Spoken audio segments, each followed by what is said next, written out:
Justin has a question. He says, once you are hitting 25%, how does prepaying the mortgage to get rid of PMI get factored in? From a maximization standpoint, it's not feeling wise. What do you think?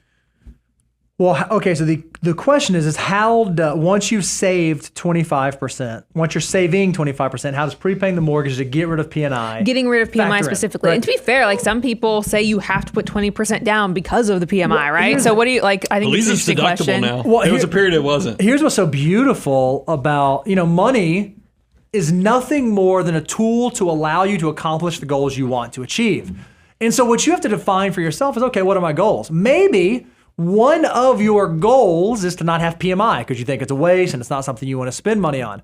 And if that's a higher priority goal than some of the other goals that you have, there's nothing wrong with pursuing that, because once you get to 25% savings, you get to choose what you do with your dollars and how you do it. So you have to make an opportunity cost assessment.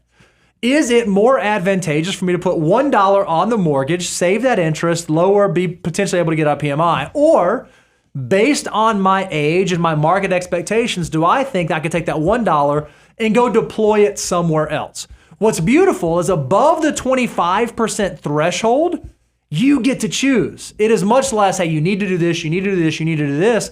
You really get to choose based on what your goals are. Now, if you're thinking about optimal strategy, one of the things that we tell folks often, depending on where your mortgage interest rate is, I would run some mathematics around, okay, based on my interest rate, is it more advantageous to deploy the dollars at the mortgage? Or what if I put together some dollar cost averaging strategy where I'm just gonna go buy a low cost index fund or a low cost target retirement fund with the dollars I was gonna prepay on the mortgage? And if I do that for the next 4, 5, 6, 7 years, is there a chance that those dollars will actually accumulate more than the debt I would have paid down plus the interest that I would have paid? There may be an arbitrage situation in there. Well, one day you can just write a check to your mortgage, refinance it, whatever, get rid of the PMI, and you'll have done it more efficiently than if you would have just paid on the mortgage the entire time.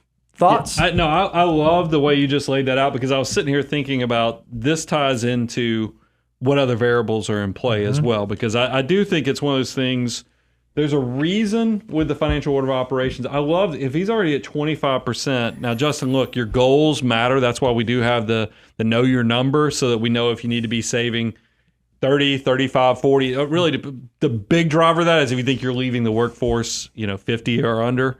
But if you're doing a normal retirement, that 25% is supposed to be a liberation point. There's a reason we call it abundance. You're living in abundance now. So you get to do things on your terms, how you want to do them.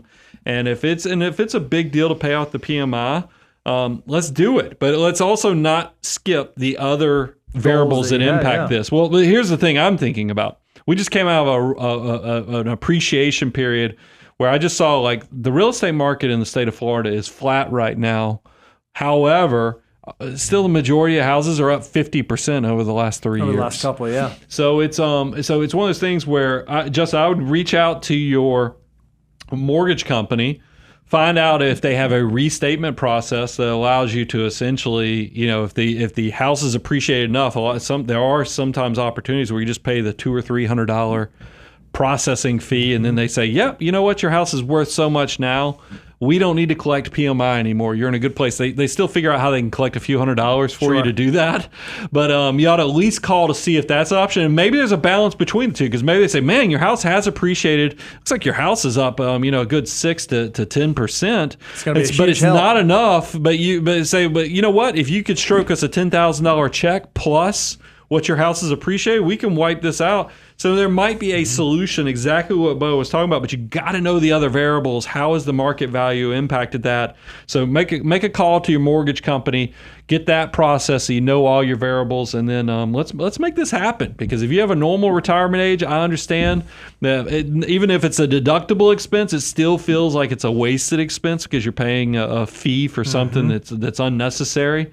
Let's get it taken care of, but just make sure you've done your homework, know all the variables, and then you also know how it fits into your personal, the foo for you, so that your financial order of operations is also still being maximized and respected.